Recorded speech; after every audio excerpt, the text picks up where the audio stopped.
They turned his lawn into a noisy party without permission, led by the smug HOA chairman, Mark Rivera, who dismissed his protests with a forged document and a smirk. But Mark had no idea Jonathan would fight back, and what came next would change everything. Let's begin. It was early Saturday morning. The city was just waking up. The sun painted the rooftops in golden hues, and the cool night air still lingered. In a cozy home on the outskirts of Lakeview, where order and tranquility reigned, Jonathan Miller took his first sip of hot coffee. This ritual was sacred to him, a moment of peace before the day took off.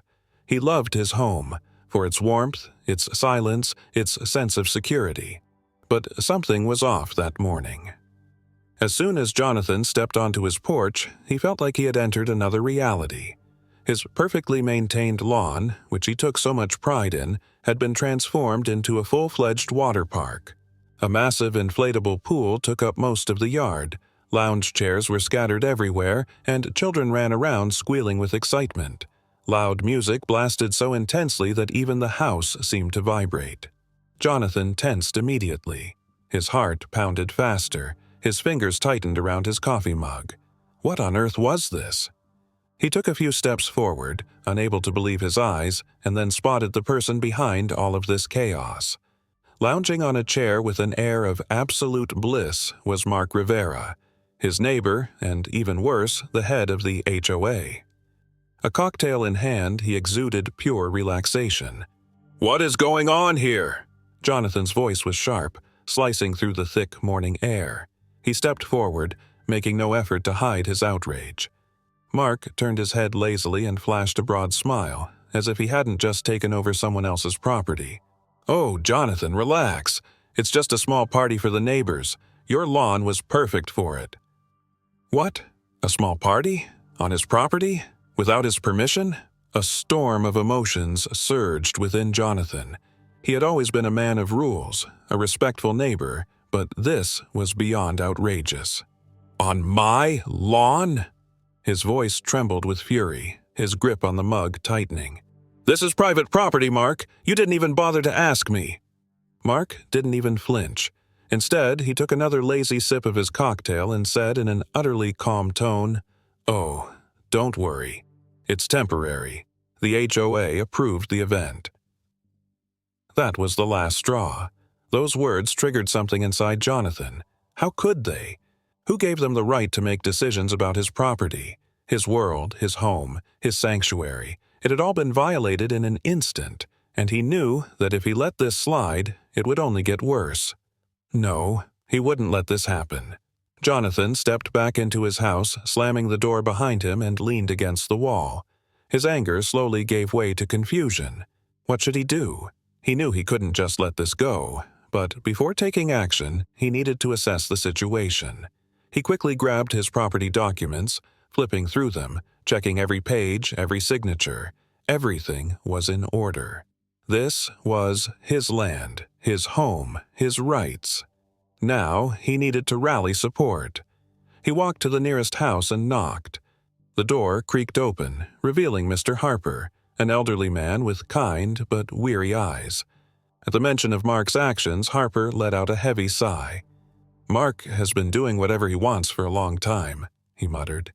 "We tried to speak up, but who listens to us? Everyone's afraid of fines." Jonathan felt frustration tighten in his chest. He thanked Harper and moved on. At the next house, Sarah, a young woman, hesitated at the door. Her eyes were full of worry.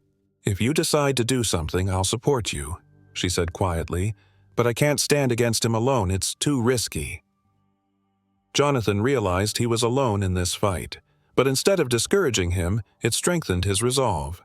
He wasn't going to back down. After all, if he gave in now, this would only be the beginning of more abuse. He dialed the police. The officers arrived quickly, and he explained everything in detail, laying his property documents before them. He expected them to act immediately, but Mark was already prepared. With a smirk, he handed them a paper with Jonathan's signature, allegedly granting permission for the event. "This is a forgery," Jonathan exclaimed, his heart pounding. The officers exchanged glances before one of them shrugged. "You'll have to take this to court." Just like that. Simple. They weren't going to intervene. They weren't going to help. Jonathan looked at Mark, who took another sip of his cocktail as if this was all just an amusing scene. How can they just turn a blind eye to this?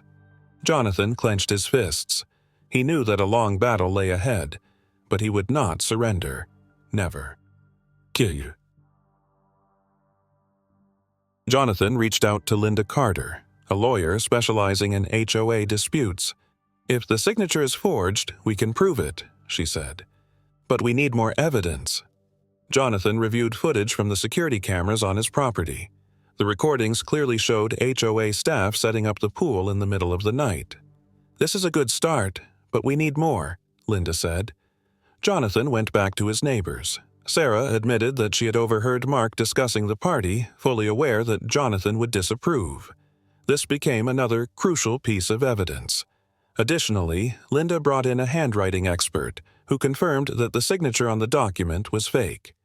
Meanwhile, Mark began spreading rumors about Jonathan, painting him as difficult and aggressive.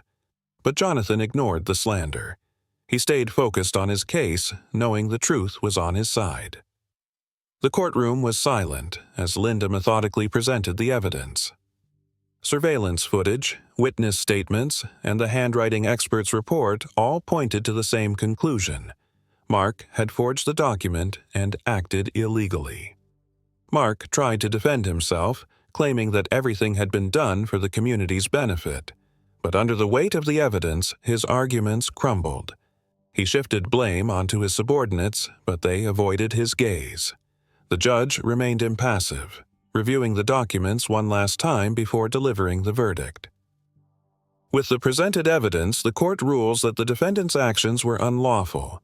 Jonathan Miller is entitled to compensation, and Mark Rivera is removed from his position as chairman of the HOA.